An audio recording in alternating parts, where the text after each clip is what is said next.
Monsieur le secrétaire d'État, Madame le secrétaire d'État, honorables députés, en prenant la parole pour la première fois devant cette auguste assemblée, je ressens à la fois la gravité du moment et la noblesse de votre mission. Votre institution n'est pas seulement un organe constitutionnel, elle constitue l'enceinte où se forge la volonté nationale, le siège de notre légitimité collective.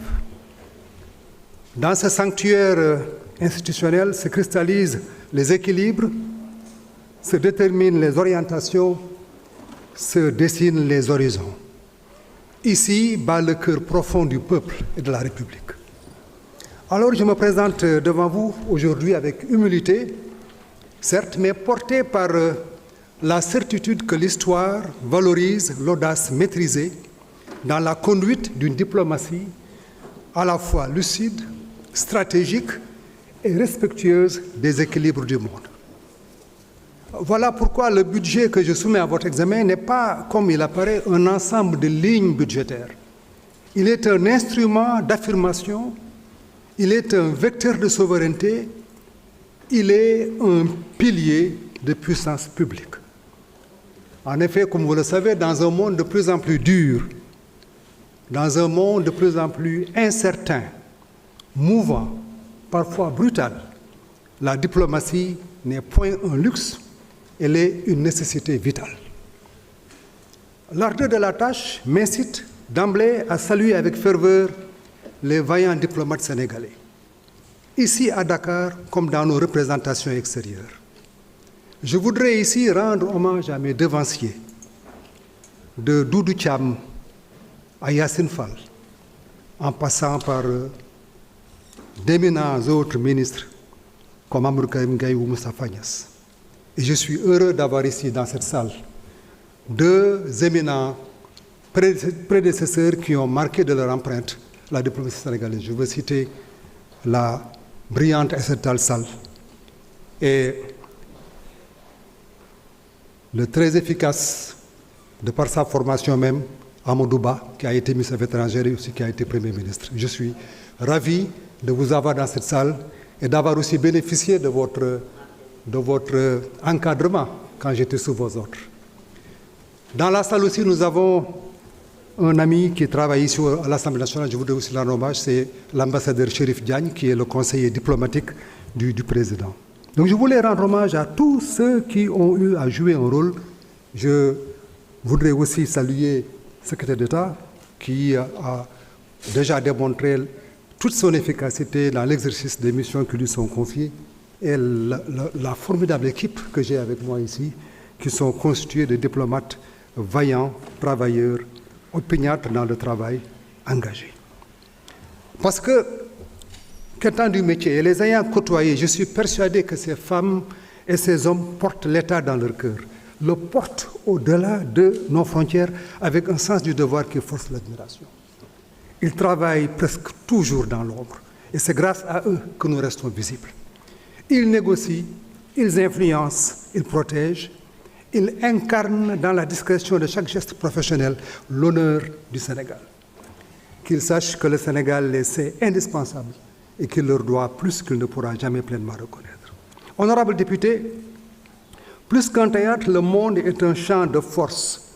Les blocs s'y composent, les puissances s'y affrontent, les intérêts s'y entrechoquent, les alliances s'y négocient, quelquefois avec une froideur implacable. Les normes s'érodent, les équilibres vacillent. Nous sommes entrés dans une ère où la stabilité elle-même devient une conquête, mais jamais un acquis. Dans cet univers incertain, l'angélisme serait une faute politique.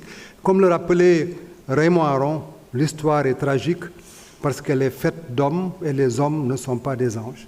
Ainsi, nous devons regarder le monde d'abord tel qu'il est, ensuite tel que nous souhaiterions qu'il soit. Cela signifie agir, prévoir, protéger. Cela signifie tenir notre rang avec lucidité et sang-froid. Cela signifie avoir de la vision, avoir de la sagesse. Et c'est dans cette perspective qu'il est essentiel que le budget de mon département soit à la hauteur de nos ambitions diplomatiques. car toute rétraction du budget menace notre capacité de projection, d'influence et d'anticipation. J'ai entendu ici beaucoup de demandes pour que le ministère fasse plus, pour qu'on ouvre des centres d'émission de passeports ici et là, pour qu'on mène des actions, mais toutes ces actions ont un prix. Or, une diplomatie sans moyens et qui est sous-financée est une diplomatie muette. Une diplomatie affaiblie est un pays affaibli. Et pourtant, jamais les exigences n'ont été aussi lourdes. Le coût des missions a augmenté, le coût de la représentation a augmenté, les exigences multilatérales se sont intensifiées, les menaces transnationales se sont densifiées. Regardez ce qui se passe dans notre sous-région, à notre frontière orientale. Et surtout, le prix de l'inaction est supérieur au coût de l'action. Honorables députés, l'action diplomatique n'est pas une dépense, c'est un investissement. Un investissement pour la sécurité, un investissement pour la stabilité, un investissement pour l'influence, un investissement pour l'avenir. Comme le disait Cheikh Anta Diop, les États puissants se reconnaissent à leur capacité à prévoir et agir. Prévoir sans agir n'est rien, agir sans moyens est handicapant. Il nous faut les deux simultanément, systématiquement. Monsieur le Président, honorables députés, notre diplomatie repose sur 3 mandats majeurs. Il est important, puisque je m'adresse à vous pour la première fois, que je vous décline la vision du chef de l'État sur comment nous entendons mener notre diplomatie. Le premier mandat est celui de l'intégration africaine. Je pense que ça nous permettra de mieux saisir beaucoup d'aspects qui ont été soulignés ici dans des questions. Et cette intégration africaine constitue le premier niveau stratégique de notre diplomatie. Parce que nous pensons que le Sénégal ne saurait prospérer au milieu d'un continent qui est fragmenté, aux souverainetés dispersées et aux économies trop souvent juxtaposées plutôt qu'articulées. Notre sécurité est sous-régionale et régionale. Notre destin est continental. Notre avenir dépend de notre capacité collective à dépasser les frontières héritées pour bâtir des espaces cohérents de solidarité politique, économique et sécuritaire. Nous devons d'abord œuvrer à la consolidation d'une CEDEAO plus résiliente, plus stratégique, capable d'assumer ses responsabilités. Une CEDEAO qui ne soit pas seulement un marché commun en devenir, mais une communauté politique assumée. Une CEDEAO qui ne subit plus les crises, mais qui les prévient et les résout quand elles surviennent, comme c'est le cas actuellement en Guinée-Bissau. Au-delà, notre engagement pour l'Union africaine doit être à la mesure des enjeux continentaux. Nous voulons une Union africaine plus souveraine dans ses décisions, plus structurée dans son fonctionnement, plus influente dans les arènes globales. Une Union africaine qui parle d'une voix claire sur les grands sujets. Paix et sécurité, gouvernance démocratique, changement climatique, financement du développement, transformation industrielle, réforme du système financier international. Il nous faut donc promouvoir une Union africaine capable de passer du discours à l'action, du principe à la puissance, de la consultation à la projection. L'autonomisation financière de l'Union africaine, l'opérationnalisation de la ZLECAf sont autant de chantiers auxquels le Sénégal entend contribuer. Mais l'intégration africaine ne se limite ni à la CEDEAO ni à l'Union africaine, elle se déploie à l'ensemble des organisations régionales et sous-régionales qui structurent notre continent. En vérité, l'intégration africaine n'est ni un mythe fondateur, ni une aspiration vague. Elle n'est pas un slogan répété par tradition diplomatique. Elle est, dans un monde qui se polarise, une stratégie de survie, de protection, mais aussi de puissance collective. Le deuxième mandat concerne notre politique étrangère globale, au sujet de laquelle je n'ai pas reçu beaucoup de questions. J'ai vu que la plupart de vos questions, c'est le Sénégal et l'extérieur. Mais il est important qu'on comprenne les fondamentaux de cette politique étrangère. Le Sénégal fonde cette diplomatie-là sur l'indépendance nationale et l'interdépendance entre les nations. Ce n'est pas une coquetterie diplomatique, c'est l'expression d'une conscience aiguë de ce que doit être un État souverain dans un monde polarisé. Et je dois dire ici que notre pays n'est inféodé à aucun camp, à aucune puissance. Nous dialoguons avec tous, mais nous ne dépendons de personne, car la dépendance serait une abdication. Notre seul alignement, le seul qui vaille, est celui de l'intérêt national, entendu dans sa profondeur et dans sa durée. Cette conception exige une diplomatie agile, capable d'ajuster ses positions sans renoncer à ses principes, une diplomatie robuste, pouvant tenir face aux pressions, aux injonctions, aux tentatives d'influence. Le troisième mandat, enfin, concerne la gestion de nos compatriotes de l'extérieur, dont la place au sein de la nation ne relève ni du symbole, ni du simple attachement sentimental, mais d'une réalité sociologique majeure. Les émigrés ne constituent pas une périphérie démographique disséminée au gré des mobilités humaines. Ils sont à proprement parler une région transnationale du Sénégal, un espace vivant, dynamique, producteur de richesses, de savoir, d'influence et de fierté nationale. La diaspora sénégalaise forme un archipel humain, étendu mais cohérent, divers mais soudé par l'identité, actif dans les économies mondiales, présent dans les sciences, les arts, l'entrepreneuriat, le sport, la culture, la production de la pensée, les institutions. Elle est un levier stratégique, un prolongement de notre présence internationale, un multiplicateur d'opportunités, un dépositaire de notre réputation, un agent naturel de soft power. Chacun de nos compatriotes vivant à l'étranger porte, souvent sans en avoir pleinement conscience, un fragment du Sénégal. Sa culture, sa dignité, son intelligence, sa créativité, ses langues, son éthique de solidarité. Nos émigrés sont des ambassadeurs naturels, nos éclaireurs, nos passeurs, nos bâtisseurs de ponts entre les sociétés. À ce titre, le protéger, les servir, les accompagner, les écouter et valoriser leur contribution n'est pas un geste de bienveillance, c'est un impératif républicain absolu, une obligation d'État, un devoir de fidélité envers celles et ceux qui participent depuis l'étranger au rayonnement de la nation.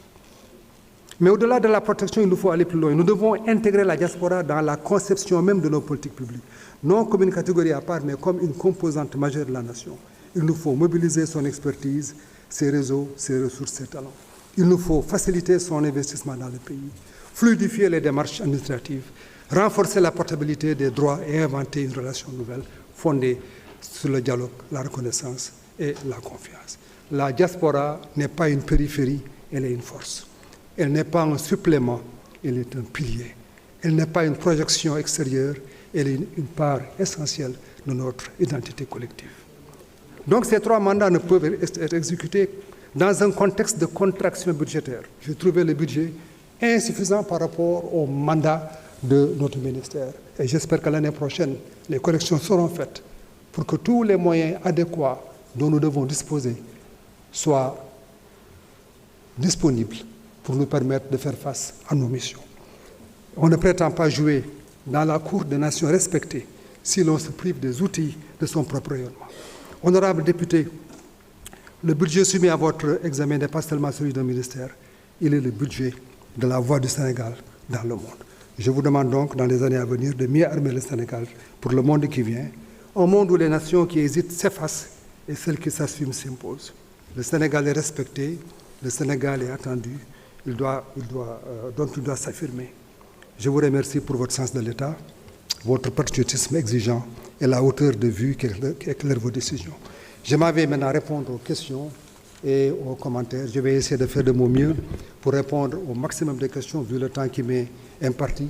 Et je serai complété pour les questions relatives, notamment au Sénégal et l'extérieur, par le secrétaire d'État. Mais je ferai de mon mieux pour répondre à ces questions-là.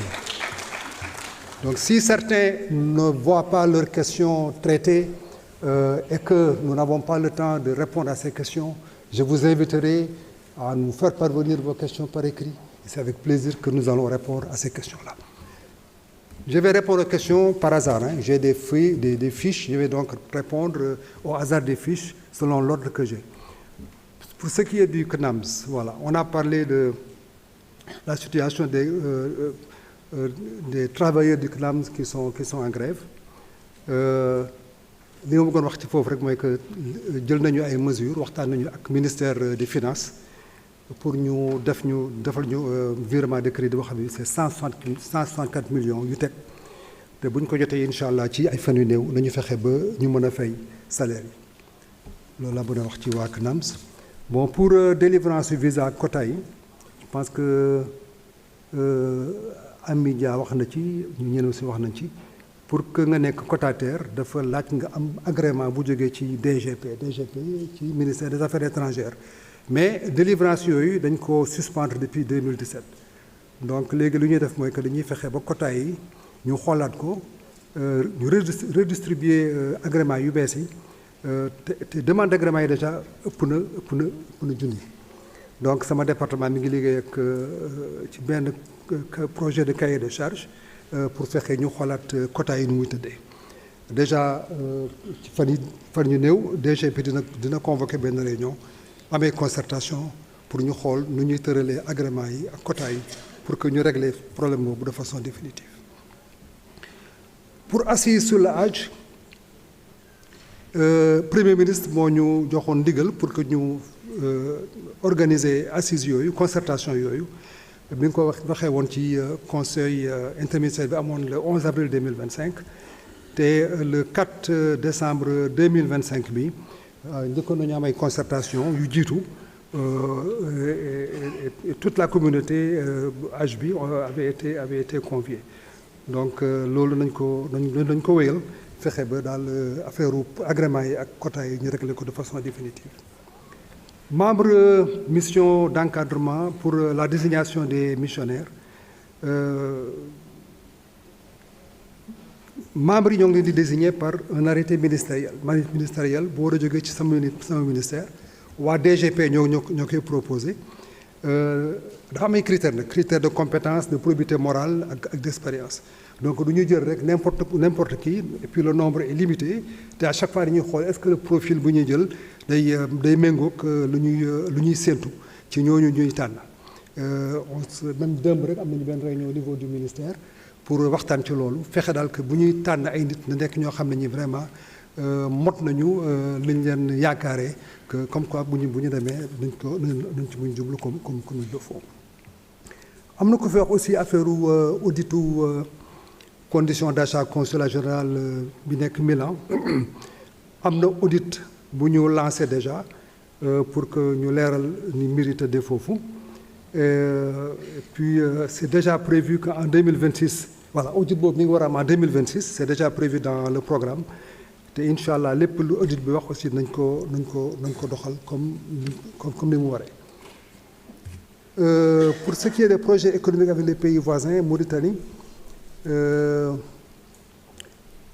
il y a beaucoup de programmes de coopération qui sont engagés avec les pays voisins. Avec la Mauritanie, par exemple, nous avons l'exploitation commune des champs du GTA et les deux pays travaillent à harmoniser leur position dans le cadre de ces négociations-là. Accord de pêche aussi, déjà liggéey nañ ci avec 500 licences de pêche pour nos pêcheurs mais suñu lu ñu bëgg mooy que ñu fexe ba loolu ba chiffre boobu ñu yégal ko sax ba 100 000. Bon pour Mali comme ni nga ko xamee Mali c'est notre principal partenaire économique 60% du commerce extérieur du Mali mi ngi dépendre ci Sénégal bon perturbation amoon temps yi passé avec les camionneurs déjà am na lu mu wàññi ci loolu donc déjà temps yële passé am na ministre des transports Mali ñëw na Sénégal pour xool nu ñuy identifier benn yoon bu bees boo xam ne bi camionneurs yi mën nañ fa mën a jaar donc loolu ñoo ngi koy topp et puis un autre projet aussi des projets aussi qui montrent que le Sénégal travaille avec les voisins ça c'est vraiment la question de Maïmouna Bousso toujours c'est que OMVS ak OMVG dafa am coopération bu dox diggante réew yu seq fleuve Gambie ak fleuve Sénégal souvent nag seen liggéey du feeñ trop mais sur le plan des résultats c'est des résultats qui sont très importants parce que day créer ay barrages hydroélectriques donc qui permet donc de jouer un rôle primordial suñu mix énergétique aussi loolu am na ci solo lool.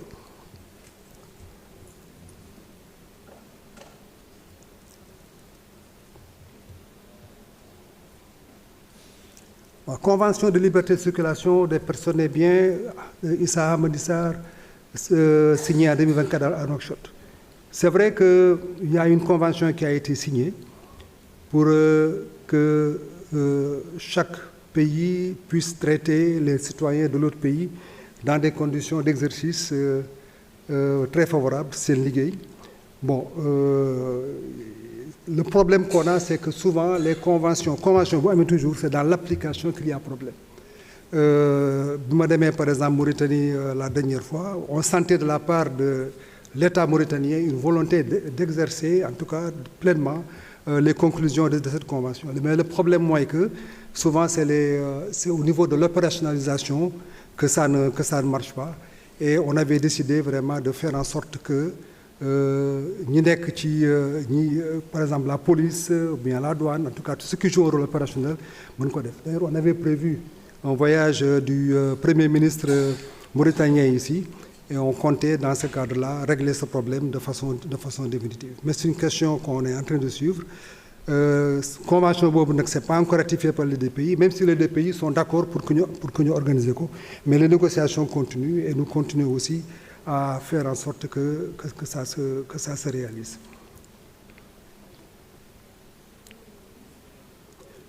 Voilà, pour le projet d'accord au Qatar, le bill de sang sénégalais, c'est porté par le ministère du Travail, mais on est en train de suivre les négociations au niveau du ministère des Affaires étrangères pour xool nañuy fexe ba mbir mi sotti nu mu gën a gaawee.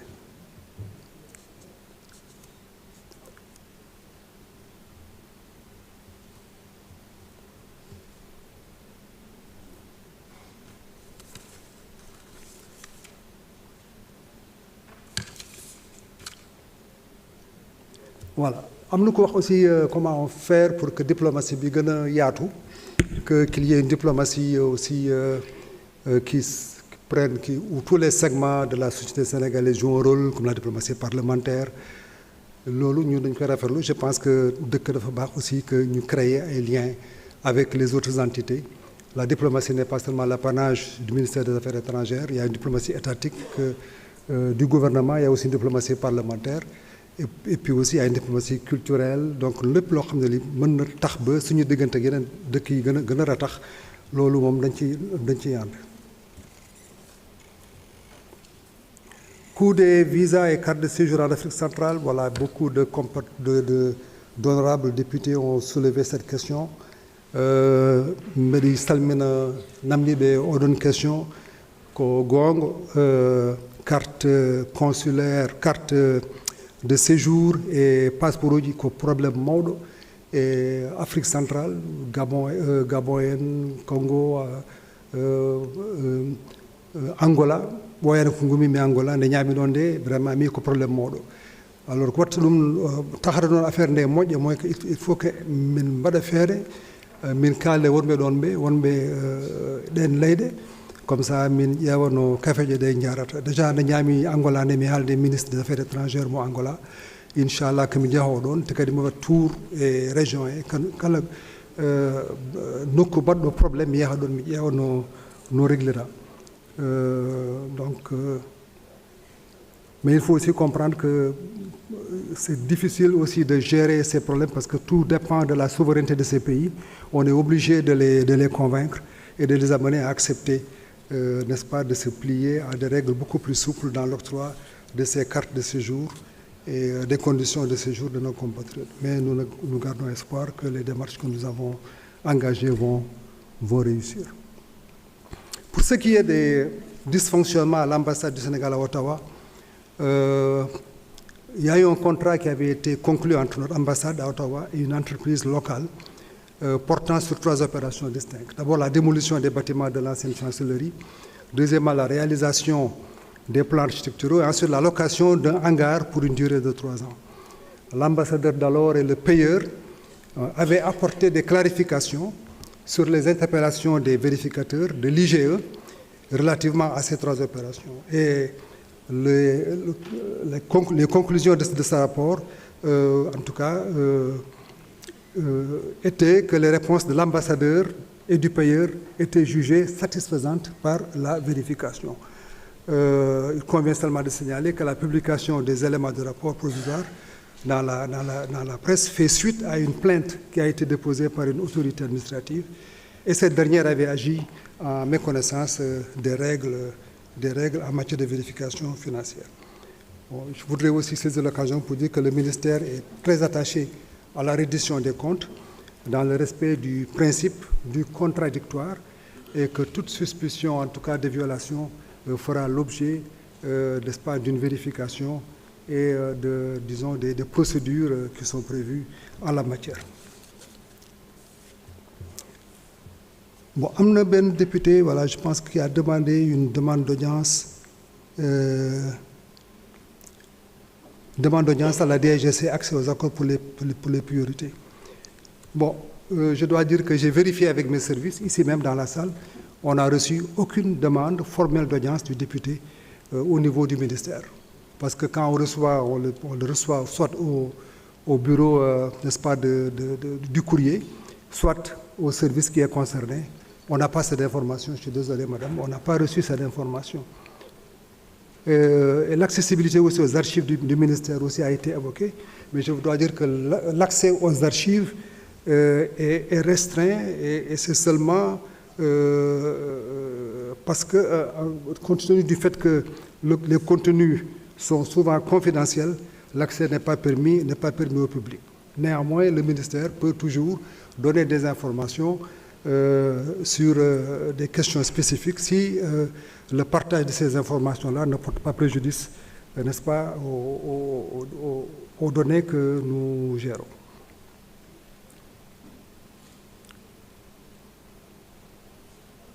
Voilà, et puis la plateforme numérique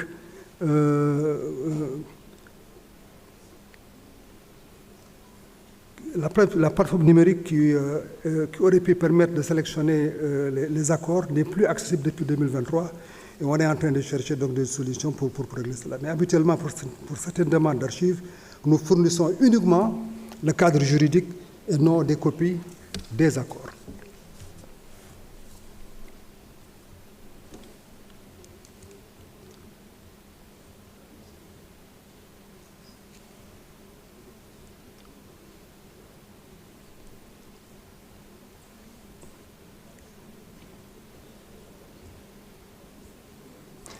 Voilà, question de l'assistance judiciaire dans les ambassades et consulats. Mais voilà une question qui n'est pas tellement simple.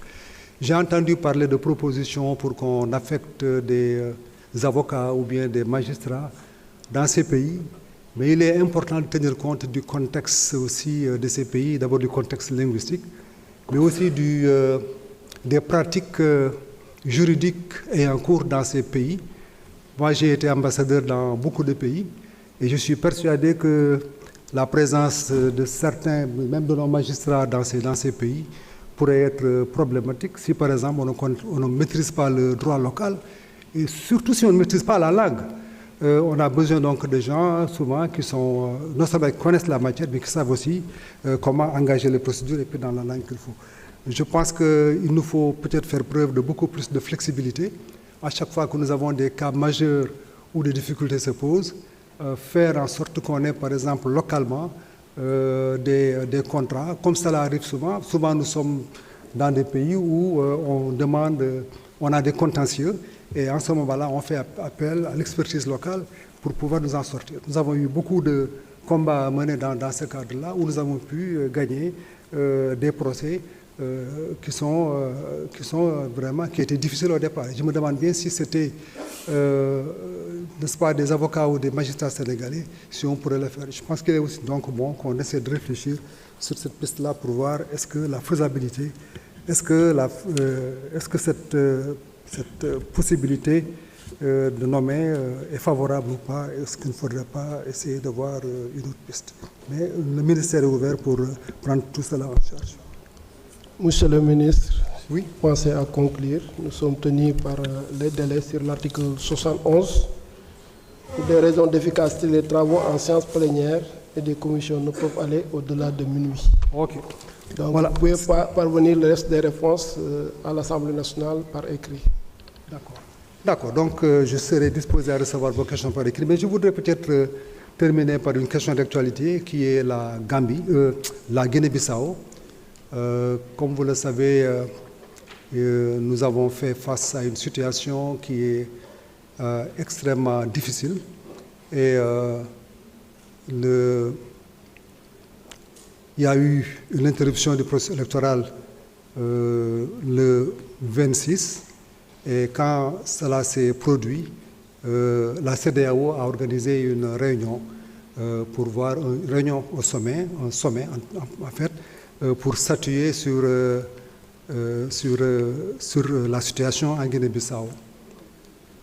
Des positions ont été prises, des positions consensuelles, pour demander le retour, pour connaître d'abord le coût, pour demander le retour à l'ordre constitutionnel Il a aussi été demandé de sécuriser, sécuriser tout ce qui avait été soit arrêté, soit... Merci beaucoup, monsieur le ministre. Votre temps C'est pas fini, hein? Votre temps est épuisé. Merci beaucoup, monsieur le ministre. Bon, veuillez conclure, monsieur le ministre, parce que nous sommes tenus par le temps quand même.